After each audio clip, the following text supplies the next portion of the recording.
মাজায় দড়ি বেঁধে গার্লফ্রেন্ডকে সারাদিন ঘোরালো বয়ফ্রেন্ড। কি ভাবছেন? গার্লফ্রেন্ডের সাথে 3.5 বছরের সম্পর্ক, সে ধোকা দিয়ে চলে গেছে। তারপর সিঙ্গেল থাকতে থাকতে বোরিং, ব্যাস নিজেই বানিয়ে নিলেন গার্লফ্রেন্ড। এমন গার্লফ্রেন্ড বানিয়েছেন যে কোনো দিন ধোকা দেবে না। হ্যাঁ, অবাক করা ব্যাপার হলেও বাস্তবে সত্যি। তার নাম দেওয়া হয়েছে পিঙ্কি।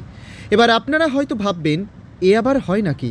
এই অসাধ্য সাধন করল সাগরপাড়ার জয়পুরের যুবক। ঈদের দিন বাইকের পেছনে চাপিয়ে সারাদিন ঘুরল তার গার্লফ্রেন্ডের সাথে। গতকাল ছিল ঈদ উল আজহার দিন। সারাদিন ব্যস্ত থাকার পর বিকেলের দিকে ঘুরতে বের হয় অনেকে। এই ঈদের দিনে অল্প বয়সী যুবক যুবতীরা আনন্দে ঘুরছে, কেউ গার্লফ্রেন্ড নিয়ে, কেউ সিঙ্গেল, কেউ বা ধোকা খেয়ে বাড়িতে বসে আছে। এবার প্লাস্টিকের গার্লফ্রেন্ডের সাথেই চলে ঘুরে বেড়ানো। একটাই আশা, কিছু হোক বা না হোক, ধোকা তো দেবে না। জানা গেছে এই গার্লফ্রেন্ডের সঙ্গে সে 6 মাস ধরে রিলেশন চালিয়ে যাচ্ছেন।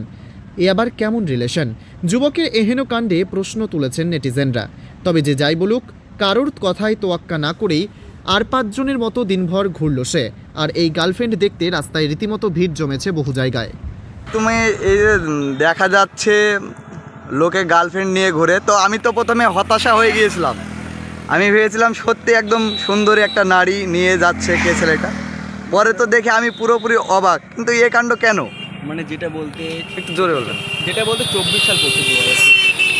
মানে সিঙ্গেল থাকতে থাকতে না একটা বোরিং ফিল করছি। এই জন্যে ধরো সবাই তো গার্লফ্রেন্ডে ঘুরে, আমি নিজে মনে করলাম গার্লফ্রেন্ড নিয়ে তো কী হয়েছে, আমি একটা আমার গার্লফ্রেন্ড নিজেই বেঁধে নিই। এই জন্য ধরো এটাই আমার গার্লফ্রেন্ড, নাম পিঙ্কি।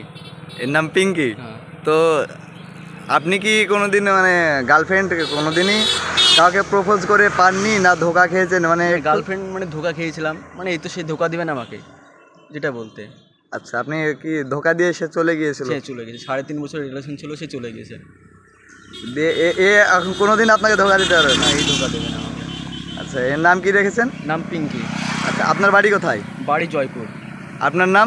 বিদ্যুৎ মণ্ডল। তো এখন এই গার্লফ্রেন্ড নিয়ে আপনি কোথায় কোথায় ঘুরবেন? এটা আমি এখন জলঙ্গি পদ্মাতে যাব। আর এখান থেকে বেরিয়ে হলেই সাগরপাড়া ঝিলে মানে এখন যেতে দিচ্ছে না পুলিশে, এই জন্য আবার শেখপাড়া যেতে পারি, শেখপাড়া ব্রিজে। এখন এই গার্লফ্রেন্ড নিয়ে ভ্রমণ করে বেড়াবেন? হ্যাঁ, গার্লফ্রেন্ডে ভ্রমণ করে বেড়াবো। থ্যাংক ইউ, ধন্যবাদ।